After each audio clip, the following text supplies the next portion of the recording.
All right. Reveal your truth. When you were born, your soul shone bright.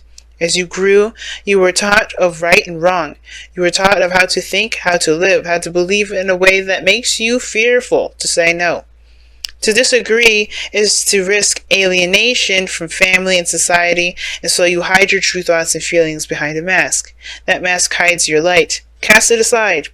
Embrace and live your truth and let your soul shine once more. Okay, so this is sorry guys, I hope that was my stomach, so my bad. But anyway, whoa. Okay, well, so this is about uncovering your true self. And uncovering your true self definitely comes with some definite hurdles that you have to jump through, right? Well, like I said, traditions, things that were taught when you were, as you grew up, things that you were, accustomed to understanding that if you do X, Y, and Z, then this will become of you. Well, this is about becoming fearless and letting your truth become known, taking your control, finding your control, finding your willpower, and making it so. Ending this feeling of not being completely you. Maybe starting from scratch and being able to heal, but ultimately to be you and stop with this inability to take control of your own life and do things in the way that you want to do them. Now, going into this relationship, this is the side I typically read for my clients. If you guys want your own soulmate reading, though, you can do so in Instago. But this is how I read for soulmate readings as far as you goes. But you're welcome to go into this side if this resonates with you better than this side, okay? Because this is just a general reading for you guys to see how this reading is going to go for you in a general manner. But, okay, how you going into this relationship? The relationship between you and the soulmate has a lot to do with not necessarily value, whether or not this is something you really want to continue to put your hard work and effort towards. Some of you guys, this may be, also trying to figure out what needs to be done to further the connection, to further the relationship. I think you guys hit a point in period where you kind of can't do more at this moment. So you're looking at other things that you could do in the meantime to kind of, to keep the momentum going. But I feel like you guys are also looking at what work needs to be done along that process. And it does kind of bring up, a bit of, I don't want to say frustration or sadness, but I kind of get this feeling like it's like, it definitely looks like work. It doesn't look like fun. It just looks like it's, what did you commit to? What are you willing to do? What is your focus?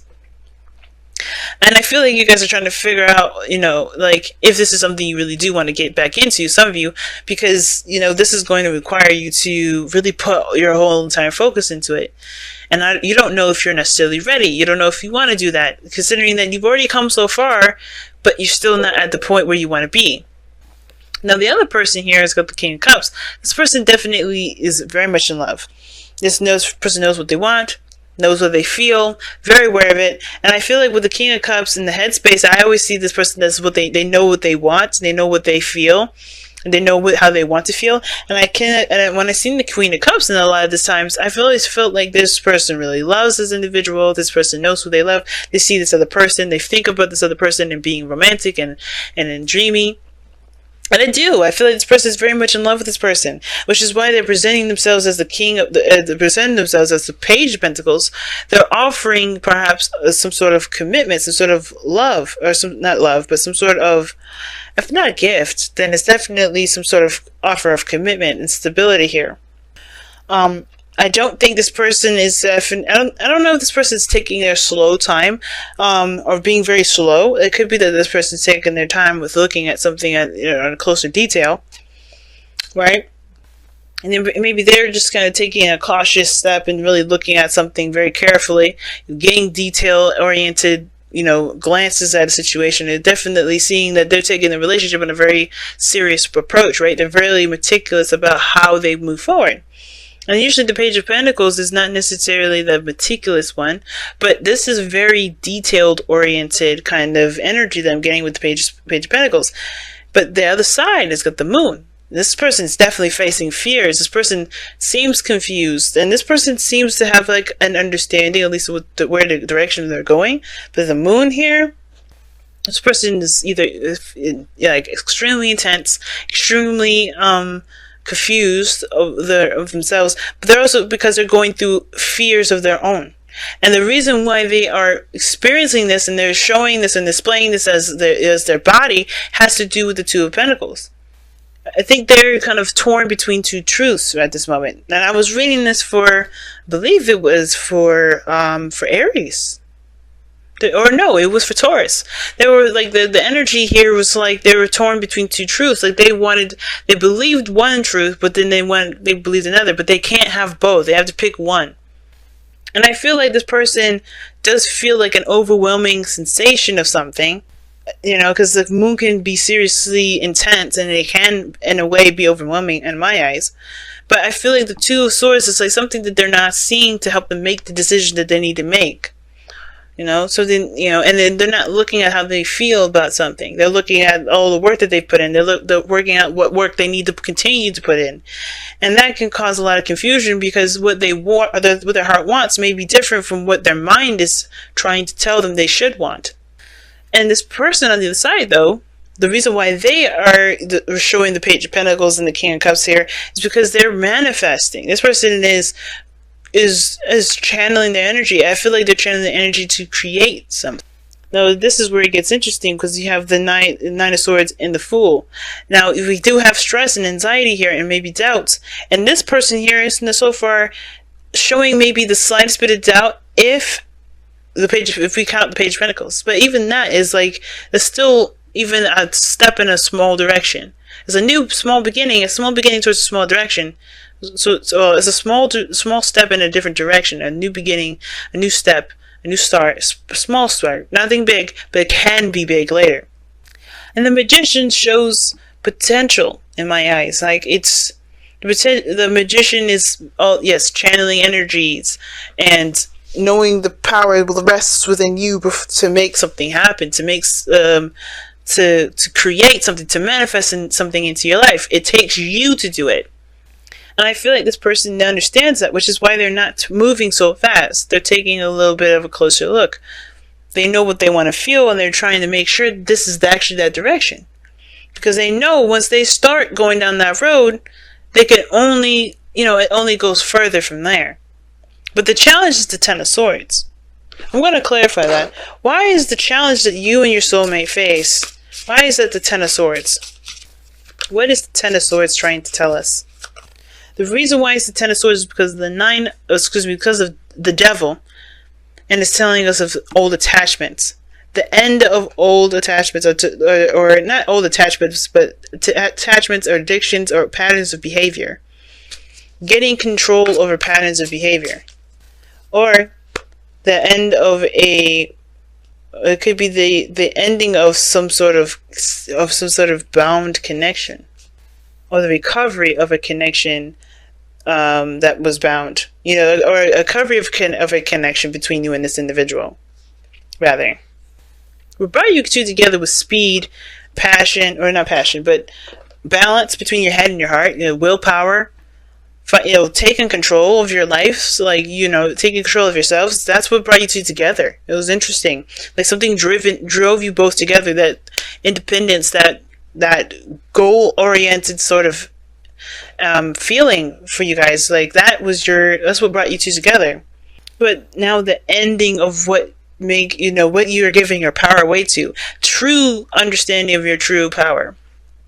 Because I think for a lot of you guys were just pushing and pushing and pushing, right? Doing the best you can, keeping the balance. But tapping into your real potential here through the Devil, through seeing your true essence and being aware of what you're giving your power away to, and completely cutting that out too, from completely freeing yourself. That's what it looks like. That's why the power of the Fool is here too, because it's anxious. It does bring up a lot of anxieties when you're going down a new path, and you truly have to 100% rely on you. And there's nothing around you that will help you or do anything like that, because this is truly 100% you at this point. You're separating yourself from all the attachments, all the old ways of thinking, all these, behaviors and patterns that we've learned along the way that may have helped us at one point, but don't help us now. They just it keep us from what we wanted to do. It keeps us from growing, keeps us from healing from the Ten of Swords. And I feel like that's why the moon is coming up for you, Cancer, right here in this point, which is interesting too, because it's not a bad card. This is also your card here. Even though I know the moon, is, actually no, the moon is Cancer, but the card is actually Pisces. But okay, I feel like this is allowing you guys to, completely embrace what you feel, embrace the old stuff, embrace those old fears, so you can finally tackle them and conquer them once and for all, and no longer have those fears rule you. So you can truly go about your life and create something. But you first have to face the music. You first have to face the music, and I feel like it's not just you. It's you. It's him. It's this person too. And now, even though the kings come up, it doesn't mean this person is a man. It could be a female too. Okay. But I feel like this is the complete break. This is like a break free. This is like a set free from all things. You're getting your control back, getting your power back. Sure, you're getting control. Maybe control issues is what brought you guys together, or maybe something that you're trying to control or take control of. But now you're like releasing that need, or the thing that's keeping control over you. That's what brought you together, to truly find the power and the freedom within self, and not needing anything around you. Let's go ahead and see what the Whispers of Love is saying here. Alright, you guys got two. Alright, it says focus on love and speak the language of love. Nice. So, speak the language of love. Loving words have the power to change someone's life, including your own. And we talk about changes, right? We're talking about a new beginning. Yeah, man. And I think that's the thing. Maybe there needs to be clarity in the situation, that clarity. But it starts by figuring out why, what's causing this confusion. What are your fears going through this time of unknown and anxiety, trusting your intuition 100%? Literally, you're kind of, you feel a little lost sometimes too. And it's because it may be that because you're sitting on the fence still. You haven't solely found the truth that you're going to, wield, that sword that you're going to be wielding, that truth that you're going to have that will cut right through the confusion. Cut right through this, I don't know if I want to do this situation. The doubts that's building up here. Because we got doubts here. And it starts by facing the music. Facing what's going on. Being true to yourself and just being okay. If this is a connection, if this is a toxic relationship that you want to break free from, that's okay. If it's a connection you want to be attached to, but it's taboo because people don't accept it, that's okay too. But you have to face your truth, and you have to accept your truth and accept that people may not agree with it, and that's not gonna, and it doesn't matter what people think, because you're not gonna let anyone's outside influence, make you be someone that you're not, because you have focus on love that indicates look for good attributes in each and every person in your life. Now, it could be that you're looking at old things that happened in your past, like the reason why you haven't 100% committed to this relationship yet, or maybe that, you're having doubts about this relationship is because, maybe there's some things that this person here has done. Maybe there's some patterns and stuff, or there's some behaviors that this relationship needs to completely get cut down, like needs to stop. And I feel like this person maybe is trying, but you're not sure, because you're still dealing with the fact that whatever happened with this relationship, whatever caused it to be toxic, is over. And I think that's the thing, right? Some of you guys may be having to just, it's hard to see that there's changes coming about with this person, because this person's trying, this person's in love, this person's doing everything they can, wielding their willpower and using their self-control and their awareness of their strengths and their power to do what they need to do to change behaviors that will not continue. And it's hard to see that, especially if you're the victim of that. If you're the one that's subjected to that. And it could be the vice versa, right? It could still be that it could be the other way around. It could be that you are having to change your behaviors to make sure that they don't continue. but you also build boundaries to protect yourself moving forward. Both parties. I feel like there's something toxic here that was here before that's ending now, but it's hard to realize that this situation may have injured your trust in some way. But I don't think it's impossible to continue to move forward. I don't think it's wrong to continue to move forward, especially if you see there's changes with this person.